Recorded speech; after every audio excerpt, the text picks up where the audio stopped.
अस्सलाम वालेकुम दोस्तों, आप देख रहे हैं कि इजराइल पैलेस्टाइन वॉर शिद्दत अख्तियार कर रही है। और अगर हम ये कहें कि शिद्दत अख्तियार कर चुकी है तो ये गलत नहीं है। अब सवाल यहाँ ये पैदा होता है कि ये दोनों मुल्क एक दूसरे पर हमला करने के लिए या एक दूसरे के हमले से बचने के लिए, उसको डिफेंड करने के लिए कौन से वेपन्स इस्तेमाल कर रहे हैं। तो देखें, इजराइल मिलिट्री तादाद के एतबार से दुनिया की 18वीं बड़ी फ़ौज है। और अगर बात की जाए टेक्नोलॉजी और इनोवेशंस की, तो रशिया, यूएसए और चाइना के बाद ये चौथी बड़ी फ़ौज है, जिसके बाद जदीद तरीन टेक्नोलॉजी है। इजराइल मिलिट्री के पास बहुत से टैंक्स और आर्मर्ड गाड़ियाँ हैं। इनका सबसे ख़तरनाक जो टैंक है वो मार्केवा टैंक है।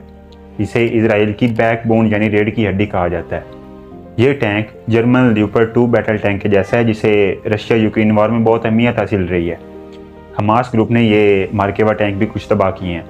अगर बात की जाए इजराइल एयरफोर्स की, तो इनके पास खतरनाक तरीन त्यारा जो है वो काफेर फाइटर जेट है। इसके बाद इनके पास आता है F-35 लाइटनिंग 2, जो उसने यूएसए से हासिल किया है। इजराइल के पास जदीद तरीन टेक्नोलॉजी के ड्रोन्स भी हैं। इजराइल नेवी की बात की जाए तो ये दुनिया की पावरफुल नेवी फोर्सेज में शुमार होती है। इजराइल के पास कुछ न्यूक्लियर वेपन्स भी हैं, लेकिन वो उसे इस्तेमाल नहीं करता। इजराइल के प्रोफेसर मिस्टर क्लार्क ने स्काई न्यूज़ को इंटरव्यू देते हुए ये बताया कि इजराइल के पास जो न्यूक्लियर वेपन्स हैं वो सिर्फ उस वक्त इस्तेमाल करेगा जब इजराइल का वजूद खतरे में होगा, और अभी तक इजराइल ने उन्हें इस्तेमाल करने का कोई प्लान या कोई मनसूबा नहीं बनाया है। ये तीनों फोर्सेज यानी इजराइल मिलिट्री, इजराइल एयरफोर्स और इजराइल नेवी, ये तीनों कंट्रोल्स होती हैं इजराइल डिफेंस फोर्स IDF से। अभी अंदाज़ा लगाते हैं हमास ग्रुप की ताकत का। हमास दुनिया की बड़ी और ताकतवर गोरिल्ला ऑर्गेनाइजेशन में शुमार होता है। गोरिल्ला ऑर्गेनाइजेशन ऐसी ऑर्गेनाइजेशन होती है जो किसी मुल्क की ऑफिशियल आर्मी नहीं होती, बल्कि छोटे छोटे ग्रुप्स होते हैं जो स्पेशल टास्क परफॉर्म करने के लिए तश्कील दिए जाते हैं। हमास ने इसराइल पर जो हमला किया उसमें बहुत थोड़े वक्त में 5000 मिसाइल फायर कर दिए गए हमास की जानिब से। अब इनमें कौन कौन से मिसाइल शामिल थे वो मैं आपको बताता हूँ। सबसे पहले आता है अल-कस्साम मिसाइल। हमास ने खुद 2001 में ये मिसाइल इन्वेंट किया और अभी तक इसके 3 लेटेस्ट वर्जन आ चुके हैं। और सबसे मज़े की बात यह है कि तीनों के तीनों मिसाइल जो लेटेस्ट वर्जन आए उनका पहला तजर्बा भी इसराइल पर ही हुआ है, और अभी भी इसराइल पर ये फायर किए जा रहे हैं। इसके बाद इनके पास आता है फजर 3।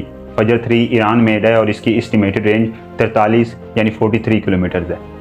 इसके बाद इनके पास आता है फजर 5, जो एक्चुअली फजर 3 का ही लेटेस्ट वर्जन है। ईरान ने 1990 में ये नॉर्थ कोरिया मिसाइल कॉर्पोरेशन से ये मिसाइल बनाया था और इसकी एस्टिमेटेड रेंज है 75 किलोमीटर। इसके बाद जो इनके पास सबसे खतरनाक मिसाइल है वो है फातेह 110 बैलिस्टिक मिसाइल। ये ईरान ने 2002 में इन्वेंट किया था और अभी तक इसके 4 वर्जन आ चुके हैं, और सबसे जो लेटेस्ट वर्जन है उसकी रेंज 300 किलोमीटर है, वो भी पिन पॉइंट एक्यूरेसी के साथ। पिन पॉइंट एक्यूरेसी से मुराद ये है कि टारगेट से इधर इधर होने का जो चांस है वो बहुत कम है, यानी ना होने के बराबर है। अब सवाल यहाँ ये पैदा होता है कि ये सारे मिसाइल बन ईरान में रहे हैं, लेकिन ये फ़लस्तीन या हमास में कैसे? तो इसके बारे में जोनाथन फाइनर, जो वाइट हाउस के डिप्टी सिक्योरिटी एडवाइज़र हैं, उसने कहा कि ईरान पिछली चंद दहाइयों से ये हमास को डायरेक्टली सपोर्ट कर रहा है और उसने पिछली दहाइयों में उसे असला भी फराहम किया है। अब ये कॉमन सेंस की बात है कि अगर एक गैर मुस्लिम मुल्क दूसरे गैर मुस्लिम मुल्क को सपोर्ट कर सकता है, तो क्या एक मुस्लिम मुल्क दूसरे मुस्लिम मुल्क को सपोर्ट नहीं कर सकता? आप कमेंट करके ज़रूर बताएं।